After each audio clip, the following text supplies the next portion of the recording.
여러분 안녕하세요. 인문학 강나무를 운영하는 문학평론가 오홍진입니다. 오늘은 시를 읽으며 인문학적 성찰을 하는 시간으로 김광섭이 지은 생애감각을 살펴보도록 하겠습니다. 시 제목에 암시된 바 그대로 이 시는 생명이라면 속 깊이 간직하고 있는 생명의 감각을 다루고 있는 시입니다. 생의 감각이란 본능과도 같은 것입니다. 생명은 태어날 때부터 생을 향한 본능을 지니고 태어납니다. 어떤 계기만 충족되면 생의 본능은 찰나에 펼쳐지기 마련인 것이지요. 김광섭의 이 시에 나오는 생의 감각 또한 다르지 않습니다. 이 시를 읽으며 생명으로 태어난 존재라면 어김없이 느낄 수밖에 없는 생의 본능, 곧 감각에 대해 구체적으로 느껴보시기 바랍니다. 먼저 시를 읽어보도록 하겠습니다. 여명의 종이 울린다. 새벽별이 반짝이고 사람들이 같이 산다. 닭이 운다. 개가 짖는다. 오는 사람이 있고 가는 사람이 있다. 오는 사람이 내게로 오고 가는 사람이 다 내게서 간다. 아픔에 하늘이 무너졌다. 깨진 하늘이 아물 때에도 가슴에 뼈가 서지 못해서 푸른 빛은 장마에 넘쳐 흐르는 흐린 강물 위에 떠서 황야에 갔다. 나는 무너지는 둑에 혼자 섰다. 기슭에는 채송화가 무더기로 피어서 생의 감각을 흔들어 주었다. 생의 감각은 말 그대로 생을 향해 나아가는 존재를 전제합니다. 생의 감각을 느끼는 존재는 살아있음의 의미를 느끼는 존재와 다르지 않습니다. 살아있다는 것은 무엇인가요? 단순히 숨을 쉬는 걸 살아있는 것이라고 말할 수는 없을 것입니다. 숨 쉬는 일은 살아있음의 필요 조건이지만 그것만으로 살아있음을 규정할 수는 없습니다. 그렇다면 무엇이 살아있는 것인가요? 생의 감각이란 작품에서 김광섭은 이 살아있음이라는 존재의 상황을 감각적으로 묘사하고 있습니다. 생의 감각이라는 말은 생은 감각이라는 의미를 함축하고 있습니다. 살아있다는 건 감각이 살아있다는 것을 의미합니다. 언뜻 당연한 듯 보이는 이 말을 통해 시인은 숨쉬고 사는 삶의 소중함을 시라는 양식으로 담아내고 있는 셈입니다. 아픔의 하늘이 무너졌다라는 식구에 드러나듯 이 시의 화자는 하늘이 무너지는 지독한 아픔과 마주하고 있습니다. 살아있으니 몸이 아픈 것입니다. 하지만 견딜 수 없도록 아픔이 심해지면 살아있는 것 자체가 아픈 사람에게는 지옥이 되어버립니다. 아픔은 살아있음을 나타내는 징표이지만 한편으로 아픔은 살아있는 걸 포기하게 만들 정도로 생의 고통을 야기하는 감각이기도 합니다. 아프면 사람들은 예민해집니다. 생의 본능입니다.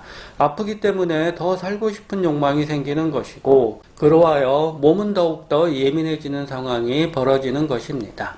깨진 하늘이 아물 때에도 가슴에 뼈가 서지 못해서 여전히 아프고 괴로운 이 사람이 어느 날 무너지는 둑에 혼자 섰습니다. 그리고 그 기슭에서 그는 채송화가 무더기로 피어있는 장면을 목격합니다. 기슭에 핀 채송화에 시인은 왜 주목하고 있을까요? 기슭에 피어있기 때문입니다. 사람들이 눈여겨보지 않는 곳에서 채송화는 꽃을 피웁니다. 채송화는 원래 그렇게 피는 게 아니냐고 말할 수 있습니다. 그렇습니다. 채송화는 아무도 쳐다보지 않는 기슭에서 초라하게 꽃을 피웁니다.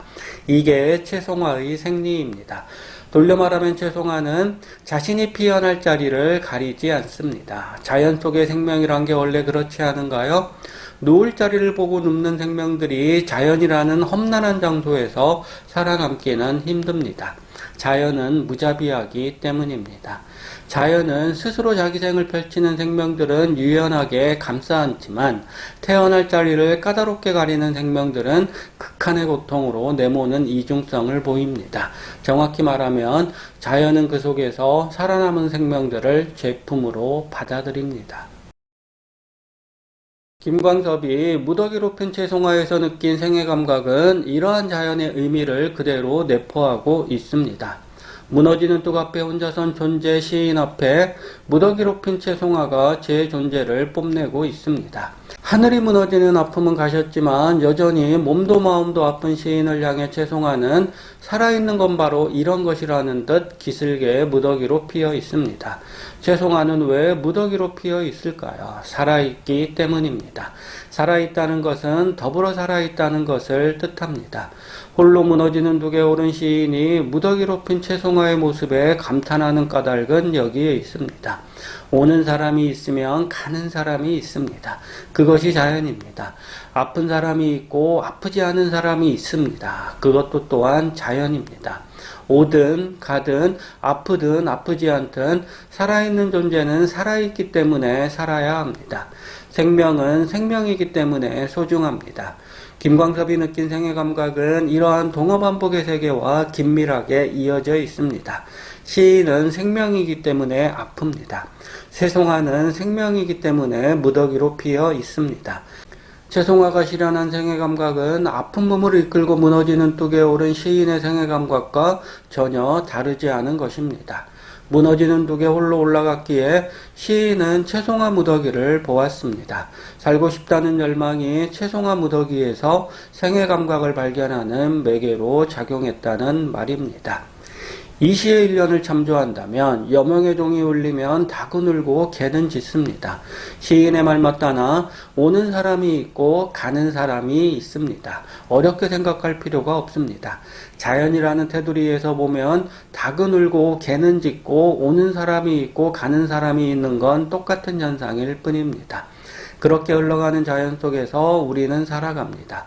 그러니 무더기로 핀 채송화는 곧 무더기로 어울려 살아가는 우리네 삶과 정확히 일치합니다. 그것이 자연인해 보이는 생명이고 그것이 채송화를 통해 시인이 말하려고 한 생애 감각의 궁극적 의미입니다.